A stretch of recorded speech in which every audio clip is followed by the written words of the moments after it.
Hoy entrevistamos a Jason Sánchez. Él es periodista por la Universidad Jaime Bausati Mesa, máster en Dirección de Comunicaciones y Periodismo Deportivo, y actualmente trabaja en ATV como periodista y narrador de la Champions y de los partidos de la selección peruana. Jason, buenas noches, bienvenido y gracias por tu tiempo. Hola, ¿qué tal? ¿Cómo te va? Nada, un gusto estar aquí contigo para poder conversar. Jason, cuéntame, ¿cómo te iniciaste en el periodismo deportivo y qué te llevó hacia el área deportiva?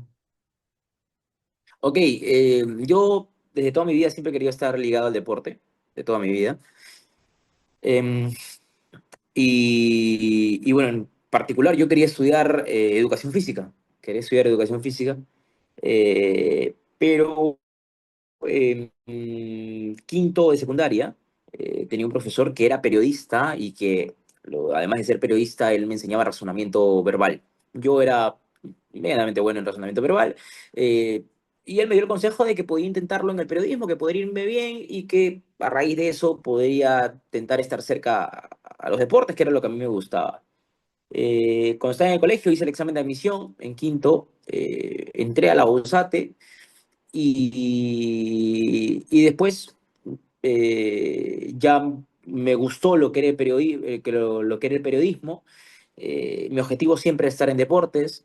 En el segundo ciclo hice un curso, en la OSAT había un curso de Jaime Guerrero, de periodismo deportivo de Jaime Guerrero, hoy lo conocen más como Mr. G. Él en esa época venía de haber narrado el Mundial de Sudáfrica 2010 en ATV. Y bueno, dio ese taller, terminó el taller, hablé con Jaime y le dije si había la posibilidad de que él me diera algunas prácticas en el programa de radio que él tenía en Ovación, que se llama Pitazo Final. Jaime me dijo que sí, y ahí comencé con el periodismo deportivo. Es cierto, tuve que trabajar en otras cosas por un tema de pagarme la universidad, eh, fui por otros medios. Cuando o sea, trabajaba en Cablevisión Perú, hacía producción de televisión, luego cuando entré a Latina hacía producción en los noticieros, luego fui a TV Perú, era editor, y después la vida me decía, tienes que volver a intentarlo, tienes que volver a intentarlo, que ir por lo que te guste. Busqué y encontré la posibilidad en los primeros meses del 2017 de reengancharme al periodismo deportivo en Latina, y bueno, desde ahí hasta ahora, ¿no? Ujú. ¿Y recuerdas cuál fue el primer partido que te tocó narrar? A ver, eh, yo he narrado una infinidad de partidos increíbles. Eh, Hay algunos con mucho más trascendencia, otros con mayor cobertura y tal. Por ejemplo, te doy un ejemplo. En Cablevisión Perú, que es un cable de Lima Este, ellos transmitían Copa Perú, es decir, la liga de Santa Anita, de Chaclacayo, de Huaycán, de Ate, y ahí yo narraba partidos de la Copa Perú, ¿no? Entonces eso podría decir que son los primeros partidos que yo tuve la posibilidad de narrar, ¿no? Que es en un canal de cable, ¿no? Pequeño es cierto, pero, pero con todas las posibilidades de una transmisión como puede tenerla cualquier otro canal. Eh, entonces, mis primeros partidos como tal en televisión, es cierto, sin tanta cobertura, pero en televisión fueron partidos de Copa Perú. No sé exactamente de quién, no recuerdo. Pero después, por ejemplo, en Latina he narrado partidos de los mundiales sub-20, del mundial de fútbol playa, el llamado beach soccer, de futsal, de fútbol femenino, mundial femenino y tal. Pero el primero en señal abierta para todo el país fue la Argentina-Colombia, de la eliminatoria rumbo a Qatar 2022. Latina en esa época tenía los derechos de la selección argentina y normalmente los partidos los narraba Freddy Cora. Freddy Cora narraba los partidos de Perú y también los partidos de Argentina, que era lo que transmitía Latina. Sin embargo, hubo una fecha en el que el partido de Argentina era, imagínate, de 7 de la noche a 9 y el de Perú era de 9 a 11, que era muy pegadito. Y el partido de Perú era en el Estadio Nacional, entonces Frey necesitaba estar en el Nacional y no había narrador. Entonces, como yo en Latina mi principal trabajo era ser reportero. De hecho, ya había hecho el repechaje, por ejemplo, o digamos, había hecho algunas coberturas como reportero, como el preolímpico en Colombia, había hecho el sudamericano sub-19 como planta baja y tal.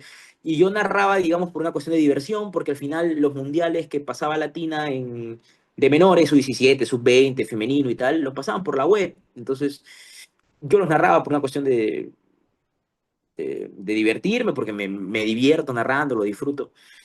Pero ese Argentina-Colombia, como Frey necesitaba estar en el Estadio Nacional para narrar el Perú-Ecuador, que de hecho era un partido importantísimo, pues me dijeron, oye, tú que vienes narrando en la web y tal, ¿te animas? ¿La haces? ¿No? Esa pregunta.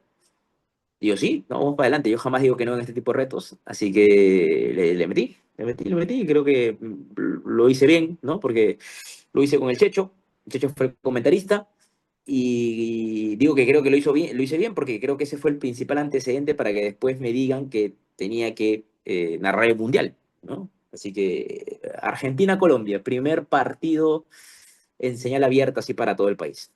Ujú.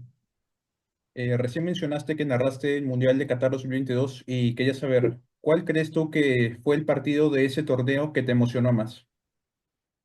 ¡Guau! El que me emocionó más, yo creería que el Brasil-Croacia. Brasil-Croacia se va a tiempos suplementarios, mete gol Neymar, un golazo, luego Croacia lo empata sobre el final, van a tanda de penales y termina clasificando Croacia. Pero para mí fue un partido de verdad que es súper, súper, súper emocionante. Yo suelo vivir los partidos, me meto mucho en el rol, en la emoción, porque creo que eso es lo que tenemos que transmitir. Sí, creo que ese es el partido que más me emocionó, ¿no? Como que más yo me sentí emocionado de narrarlo, ¿no? Me tocaron partidos mucho más chéveres, ¿no? Como el Inglaterra-Francia, por ejemplo, pero ese Brasil-Croacia lo recuerdo mucho. Ujú. Ya yéndonos un poco al lado de la selección y también un poco al lado un poco de la polémica, quería saber qué opinión te merece la designación como técnico interino de la selección peruana de Óscar Ibáñez. A ver, Óscar Ibáñez, si uno repasa su carrera, digamos que uno no encuentra eh, ese punto a favor, ese éxito en su carrera que respalde su denominación como técnico, ¿no? No encuentra un éxito, no hay un título ganado, no hay una idea clara de juego, una forma de reconocer los equipos de Ibáñez, no hay. No ha sido una carrera exitosa de Ibáñez como técnico. Eh, pero él tiene algo, y él mismo lo dice, tiene una situación muy particular, que él ha pertenecido a dos comandos técnicos de la selección peruana, el de Marcarián y el de Gareca, y además ha sido seleccionado nacional por mucho tiempo. Tiene conocimiento de cómo se manejan los grupos, eh, conoce a la gran mayoría de los futbolistas que hoy son seleccionables porque él ha sido parte del comando técnico de Gareca y muchos de ellos que estaban en la era Gareca ahora también tienen la posibilidad de ser convocados.